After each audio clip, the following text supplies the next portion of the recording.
बस्ती उच्छेद और गरीब लोक घर भंगा बंद करा जाऊ। उल्लेखयोग्य जे कटक एक भाईचारार सहर। एठारे धनी गरीब मध्यवित्त सबु श्रेणीर लोक मैंने बसवास करती। मात्र दुख और परितापर विषय कि जे सरकार निष्पत्ति अनुसार कटक बस्ती अंचल रोहुथिबा भूमिहीन गरीब लोक रोहुथिबा घर गुड़िक भांगी दि जाउछि।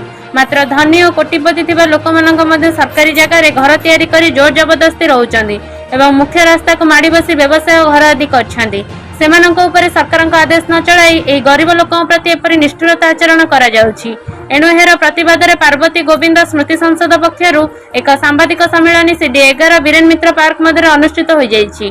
एही भव्य सांबादिक सम्मेलन में शिक्षाविद और समाजसेवी शशिधर पंडा, श्रमिक नेता उत्कल भूषण राउतराय, वरिष्ठ समाजसेवी धरणी पट्टनायक, शिक्षाविद नित्यानंद मिश्र, नकुल महाराणा, विचित्रानंद प्रधान, विजय कुमार पात्र, सौभाग्य दास, हाईकोर्ट अवसर नहीं एक्स अध्यक्ष केशव चंद्र राउत, अजय कुमार सामल, रमेश चंद्र नायक, मनोरंजन मिश्र प्रमुख उपस्थित होई सरकारी जमी घर और दुकान कर जीवन जीविका निर्वाह करते गरीब लोकों घर और दुकान न भंगा जाए अंततः वर्षा दिन सरिबा पर्यंत समय दि जाए एवं सेमानंक थैथान करा जाओ बोली वक्तव्य कहिथिले।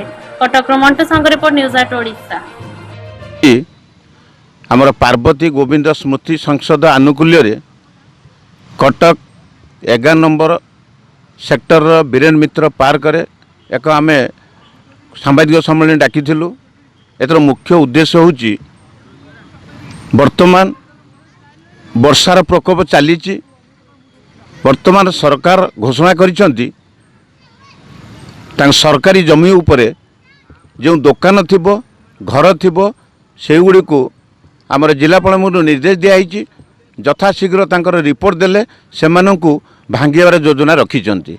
किंतु आज आम Cuttack 9 number sector 11 number sector वरिष्ठ नागरिक एवं पार्वती गोविंद स्मृति आनुकूल्य रे आम एक घोर निंदा करुचु। आम सरकार को निवेदन करुचु ये वर्षा समय ये भंगा कार्य बंद करंतु, तांको समय दिया जाऊ एवं तांकर सरकार जमी नहीं जातु आउ थाईथान करिकी तांकर सरकार जमी उपरे हटई दिंतु। आमर एति होची निवेदन सरकार को। अभिमुख्य थिला आमर ए सांबादिक सम्मेलन डाकिबार उद्देश्य थिला जे सरकार आम मानकर जेतेबेले भी आम गढ़ीचु आम आम सरकार को निर्णय करी गढ़ीचु। तेणु सरकार को विचार रे वर्तमान कलेक्टर महोदय को जो निर्देश दिखाई से निर्देशनामा को कम से कम यही वर्षा ऋतु स्थगित रखा जाओ।